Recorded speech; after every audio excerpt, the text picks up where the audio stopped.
Yes, abantu rero mwakomeje kugenda mubona amavideo agenda trendinga, nimo nihanira umwana wanjye bita Chita. Abantu bagakomeza kwibaza se Jesu kizo mpango noneho byagenze bite. Reka wenda mbabwireho gatoya.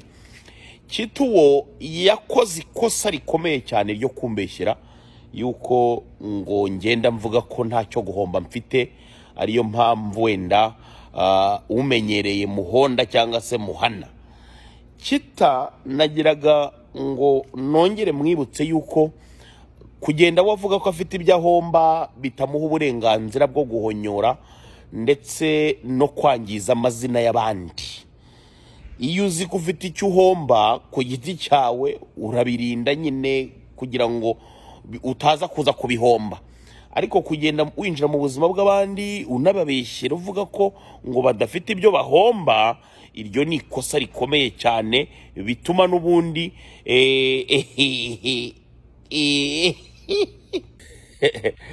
akandi kantu buriya ntigeze mbabwira kuri Chita uwo nguwo. Ntago ngewe kuva natangira gukora showbiz nari nahura n'umuhungu w'injajwa, ariko se bwaracyari umuhungura, umuntu ufite umugore n'abana nabandi yabyaye mu gasozi, ubwo waracyari umuhungura. Ntago ndabona umugabo w'injajwa, ariko Chita uyu nguyu afite ubujajwa ndetse n'ubugome, yikorera kandi rwose akumva ko ari byo bintu ngo bimugira umugabo. Ibyo rero nibyo twe turimo turaca. Iyo ubu rero utaboherewe mu rugo, agasozi cyangwa se imusozi naho barakwigisha bro. Isi nikikora uburere utigeze ubonera mu rugo ngo ababyeyi babuguhe, isi irabuguha. Turi muri bamwe bagize isi rero, acha tupane maadhibisho yetu. Na Chita nihanukiriye. Chita waraje urabeshya ngo natutse Scovia. Nta hantu na hamwe ndetse nta n'umunsi warimwe nari natuka Scovia. Nibyabayeho kwari gukebura bisanzwe kandi urabona ko ibintu byagiye ku murongo, ariko kumbeshyira ngo natutse Scovia ubushaka kunteranya nawe, kandi gitumaze guhura inshuro ebyiri rwose nta kibazo na kimwe cyari cyabaho. Iyo rero ushaka kuza wigize umuvugizi wa Scovia ubeshya ngo naramututse kandi nawe nta hantu arabivuga yuko namututse, ubu ugiye kuduteranya. Ari nabyo nakubwiraga ngo n'ubujajwa uri injajwa, kandi ubujajwa bwawe wowe nta nicyo bukungura, uteranya abantu nta nicyo biri bukugezeho. Sasa icara hamwe ngenda guha icyo bita amasomo. Ubwirinzi sindabubona. Abantu baba contre 6 baraje barambwira ngo Jesu kizo mipango ngo ramubona Shema Fabrice. Ndabumva ariko nza gukora itohoza ryimbitse, nza gusanga Fabrice ni muzima. Izina ry'Imana umva mbabwiza ukuri.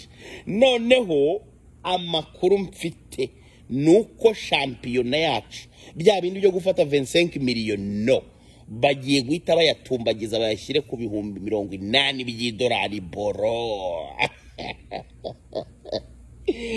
Shema Fabrice tukuri inyuma wallahi. Ebe byana byagiye byitirira showbiz bitazi cyari cyo, niyo mpamvu babigomba guhura n'ikintu bita amasomo. Kubeta gasiho kamukubeta mugenda akabanza kumva. Umukobwa wanjye bita Lorenzo hari ahantu namubonye mu dukomenti ari marambaga, ariko nagiraga ngo nkwibwirire rwose madamu Lorenzo ntago njya ndwaniye abatinganyi no.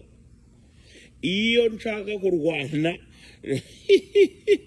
nucisha inyuma hariya mfite abakobwa banje bameze nkawe mpita nibwirira nkamubwirana, ariko wabonye amakosa ka Lorenzo kakoze.